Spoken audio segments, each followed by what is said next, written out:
From the NMSU Department of Journalism and Media Studies in collaboration with KRWG, this is the student-produced News 22, where news matters. Good evening, everyone. I'm Abigail Salas. And I'm Zaira Sanchez Aguilar.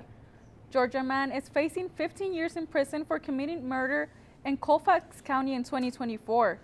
Dorian Ray attacked 79-year-old David Adams, stabbed him, and took his wife's vehicle at the Tinaja rest area. New Mexico State police officers located the stolen vehicle, and after pursuit, Ray was taken into custody and charged with an open count of murder, armed robbery, and possession of a stolen vehicle. Ray will serve a 5-year enhancement on top of the 15 years plus 9 years for the armed robbery, plus 7 years and 6 months for the additional charges. Have you noticed that the air quality gets worse every day? I know, yeah, that dust has my allergies acting up. Jackie, what can you tell us for first weather? Yes, guys, so the wind is back and so are those red flag weather warnings. So it has been a pretty windy day here on campus. The wind is definitely making its way into April, and that wind will continue throughout the night. So definitely be sure to be wearing a jacket if you're planning on going out this afternoon.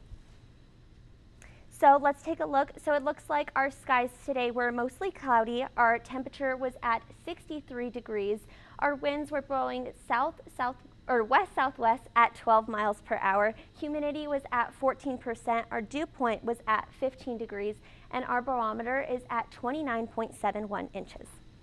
So our high today was looking at 67 degrees, our average at 65. Our low was reaching all the way down to a 40.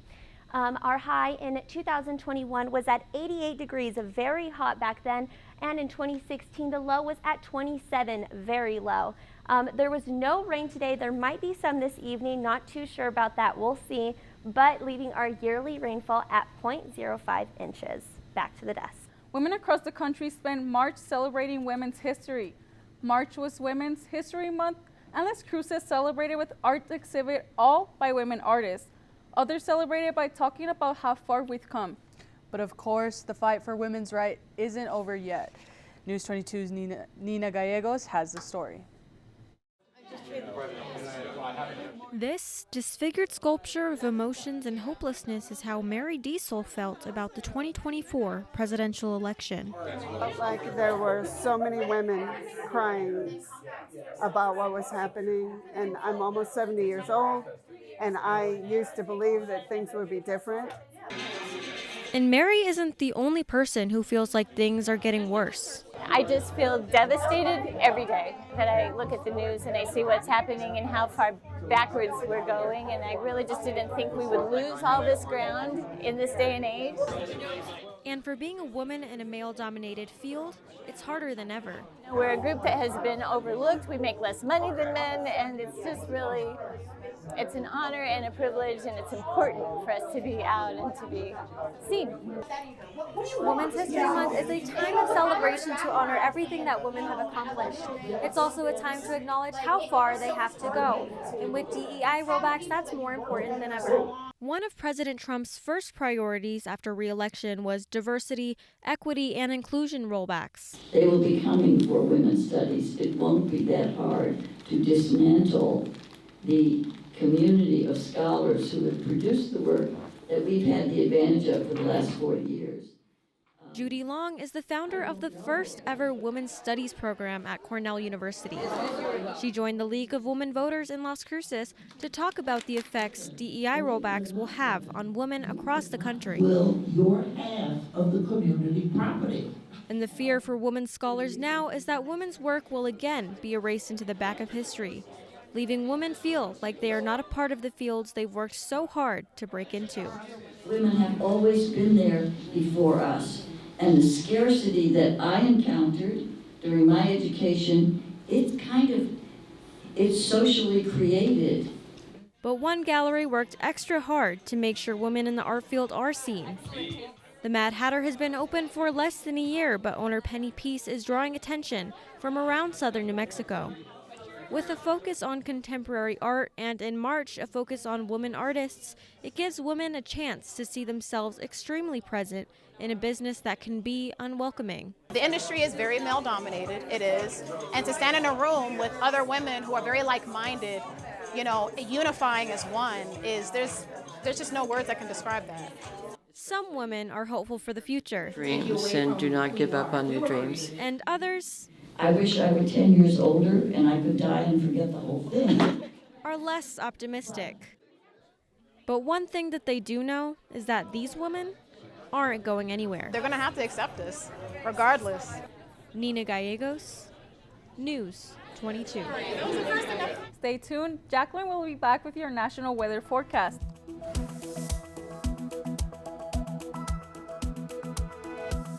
Welcome back. You're watching News 22 Wednesday, where news matters. Yes, guys, let's take a look. So we can see this is a national map of all the temperatures that we have going on. So we can see in El Paso, we're looking at 70 degrees with windy. And then we can see over here in San Francisco, we're looking at 59 degrees. We can see in Chicago, we're looking at 68 degrees. You can see there is a little bit of a thunderstorm there. In Memphis, we're looking at 85 degrees. Washington, we're looking at 59 degrees. Boston, 40 degrees. And we can see in International Falls, we're looking at 33 degrees. Taking a look at my next map. So we can see a little bit of that current wind speeds. As we can see over here in California towards the bottom in the San Diego area, we're looking at 17 miles per hour wind speeds, which isn't too bad, but where it gets worse is over here in the Mississippi area, reaching 40 miles per hour, along with Tennessee, both at 40 miles per hour. But it gets even worse as we go more up, and we can see over here in Ohio, we're looking at 41 miles per hour. We definitely experienced some of that wind, not as bad, but we experienced some of that here in New Mexico. We can see in New Mexico, we're looking at 21 miles per hour wind. And even in Mexico, we did experience some wind. You can see in Juarez and down in Chihuahua, they did experience lots of wind there. That's all I have for you right now, but I'll be back with your local temperatures.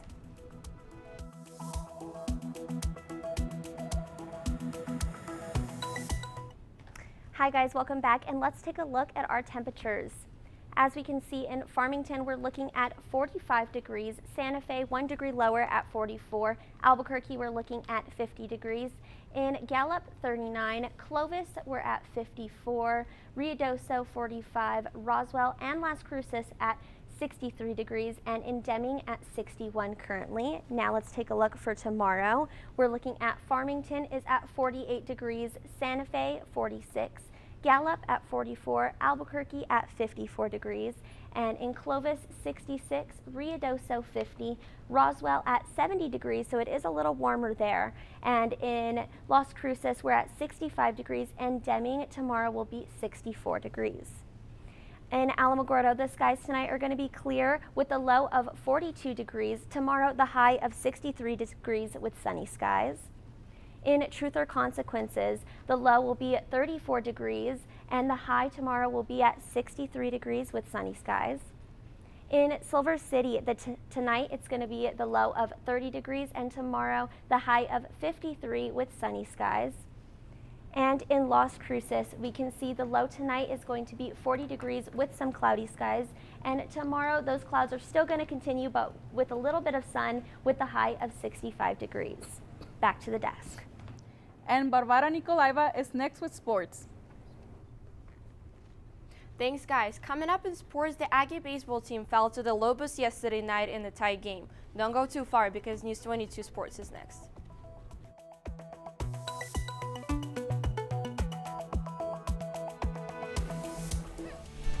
This is KRWG-TV News 22 Sports. For the win! He got it! Welcome back. I'm Barbara Nikolaeva, and let's talk sports. New Mexico State fell 10-15 to rival UNM on Tuesday night. Despite a career night from junior Bryce Campbell, the Aggies came up short in a 10-15 loss in a state rivals. Campbell led the offense with a career-high 4 RBIs, including 3 home runs that briefly gave the Aggies a 5-3 lead. The Aggies collected 11 hits, with Cheyenne O'Connor and Mitch Namey also coming up big at the plate. New Mexico will face UNM 2 more times this season, April 15th in Las Cruces and April 22nd in Albuquerque. A high-profile sexual assault case involving former NMSU basketball player DeShandre Washington is set to begin April 14th. Former NMSU basketball player is heading to trial for multiple felony sexual assault charges tied to 2022-23 season. Despite efforts from his lawyer to delay the case, a judge denied the request, saying there wasn't a strong enough reason. The trial has been already pushed back twice, and the defense says they're not ready after one of the Washington's main lawyer was removed. A court hearing is set for April 9th to go over jury selection. Emma Bunch is set to compete at Augusta National Women's Amateur. Emma Bunch is about to compete in one of the biggest amateur tournaments in the world, starting Wednesday in Georgia. She is one of the 33 players making their first appearance at the event. Bunch qualified based on her world's ranking, 137. The tournament runs April 2nd till 5th, with the first 2 rounds played at Champions Retreat Golf Club. The final round will take place at the famous Augusta National Golf Club, home of the Masters. And that's all for sports tonight. Join us for more sports action tomorrow. Still ahead on News 22, Jacqueline will be back to take a look at your 5-day weather forecast.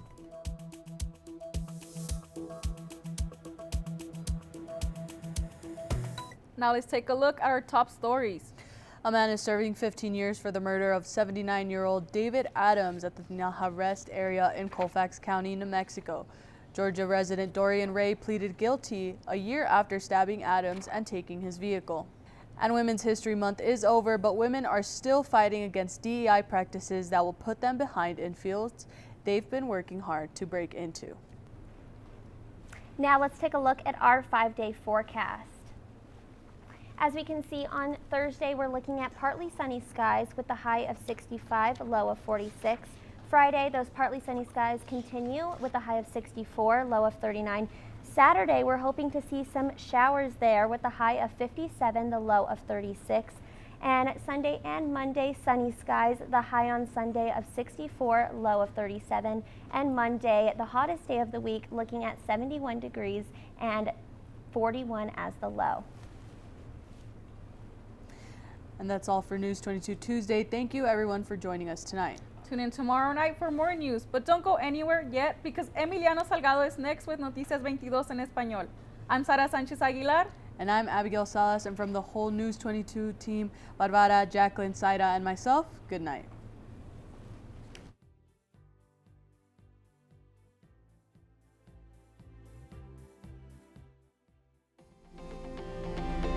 This news brief en español is brought to you by Noticias 22, la información más completa de Nuevo México, El Paso y la frontera.